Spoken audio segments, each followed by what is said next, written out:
O começo de uma reação química é marcado pela grande concentração dos reagentes, o que faz com que o número de colisões entre eles seja elevado e, consequentemente, a reação é de alta velocidade no sentido de formação dos produtos. Com o decorrer do tempo, a concentração dos reagentes diminui e, consequentemente, a concentração dos produtos aumenta, favorecendo a regeneração dos reagentes, ou seja, a grande quantidade de produtos colide entre si, regenerando o reagente, e, consequentemente, passamos a ter velocidade direta e velocidade inversa. No início, a velocidade direta é maior que a velocidade inversa.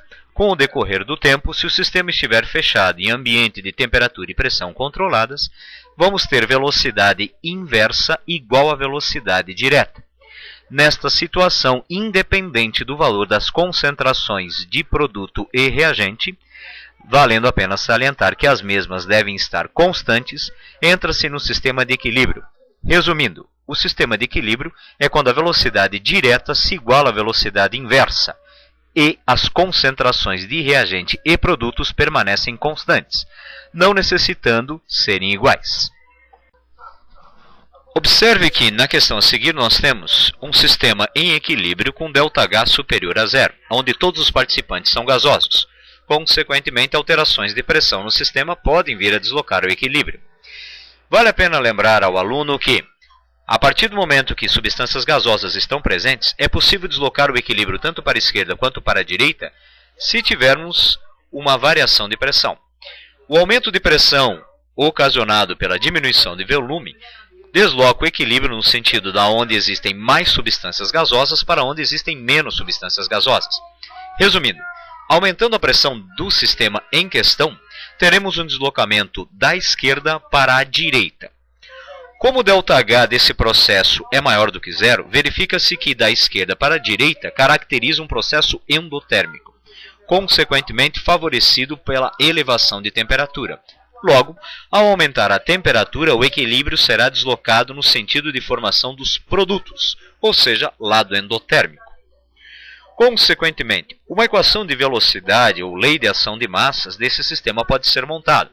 Para a velocidade direta, temos V igual a K, NO elevado ao quadrado e O2 elevado a 1. Sendo então a reação de segunda ordem em relação ao NO e de primeira ordem em relação ao O2. Porém, a ordem total ou global da reação é 3. Logo, a alternativa A é incorreta. A alternativa B. Ao aumentar a pressão do sistema, não se altera a posição do equilíbrio. Acabamos de discutir que se alterarmos a pressão, elevando esta, o equilíbrio será deslocado para a direita. Consequentemente, B é falso. A temperatura também irá deslocar o sistema, só que irá deslocar para a direita, o que torna C incorreta. D. A reação é de terceira ordem em relação ao NO. Observe que, na frente do NO, sendo este um processo elementar, existe o coeficiente 2. Logo, ela é de segunda ordem em relação ao NO, e não de terceira, restando apenas a alternativa E. E esta, a reação é de segunda ordem em relação ao NO e de primeira em relação ao A2. Logo, a alternativa correta, letra E.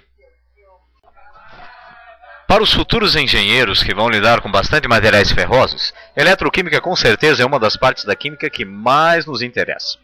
Observe que essa parte da química fica restrita ao estudo de fenômenos de oxirredução.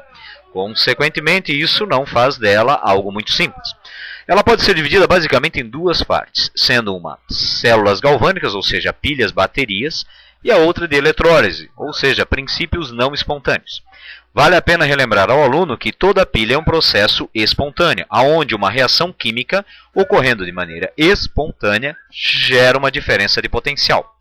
Já na eletrólise, o processo é o contrário. Resumindo, a passagem de corrente elétrica força a ocorrência de um fenômeno químico. Em uma pilha destacam-se a presença de um cátodo, polo positivo, e um ânodo, polo negativo. Porém, na eletrólise, o cátodo passa a ser negativo e o ânodo passa a ser positivo. Mas, em ambas as situações, tanto em eletrólise quanto em pilhas, no cátodo acontece reação de redução, ou seja, ganho de elétrons, e no ânodo reação de oxidação, ou seja, perda de elétrons.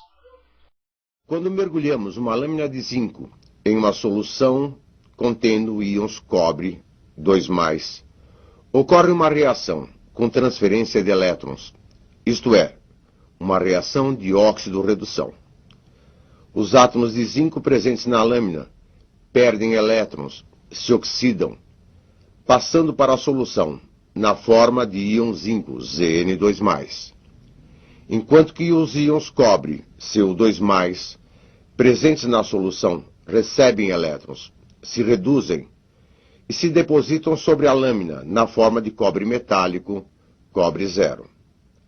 Nesse sistema, a transferência de elétrons não pode ser aproveitada para produzir corrente elétrica. Em uma pilha, que é um processo espontâneo, através de uma reação de óxido-redução, conseguiremos obter energia elétrica. Podemos construir uma pilha zinco-cobre, mergulhando uma lâmina de zinco em uma solução aquosa de sulfato de zinco, e uma lâmina de cobre em uma solução aquosa de sulfato de cobre, e unir as duas lâminas por um fio metálico contendo uma lâmpada. A lâmpada permanece apagada, pois o sistema está incompleto. Se as duas semicelas forem unidas por uma ponte salina, contendo uma solução aquosa de sulfato de sódio, o sistema se completa e a lâmpada acende.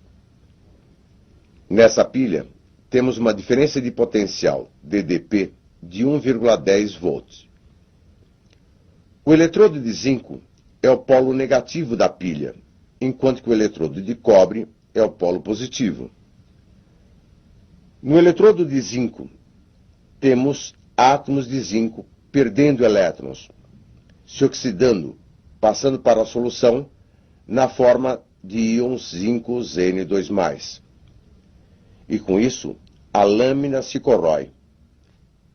Simultaneamente, no eletrodo de cobre, temos os íons cobre, Cu2+, da solução, recebendo elétrons, se reduzindo e se depositando sobre a lâmina.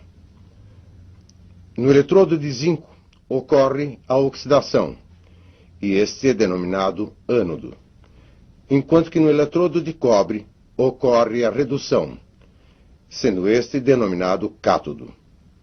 Os elétrons fluem do eletrodo de zinco para o eletrodo de cobre, enquanto que os íons Na+, e SO4 presentes na ponte salina, migram para as duas soluções.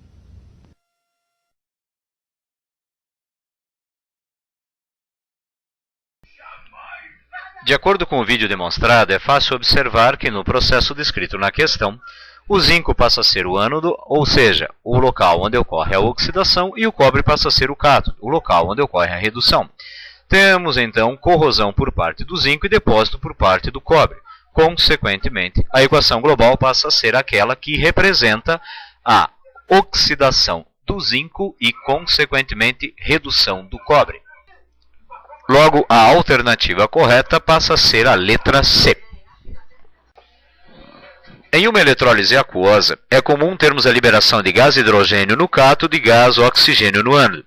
Porém, vale a pena ressaltar que o gás hidrogênio é liberado no cátodo quando temos em solução aquosa cátions da família 1A, 2A ou alumínio, e o oxigênio passa a ser liberado no ânodo quando temos ânions oxigenados ou fluoreto. Na questão a seguir, temos, na eletrólise em solução aquosa do sulfato de cobre com eletrodos inertes, quais substâncias que se depositam ou se desprendem nos eletrodos. Observe que o cobre forma um cátion, cobre 2+, em solução aquosa.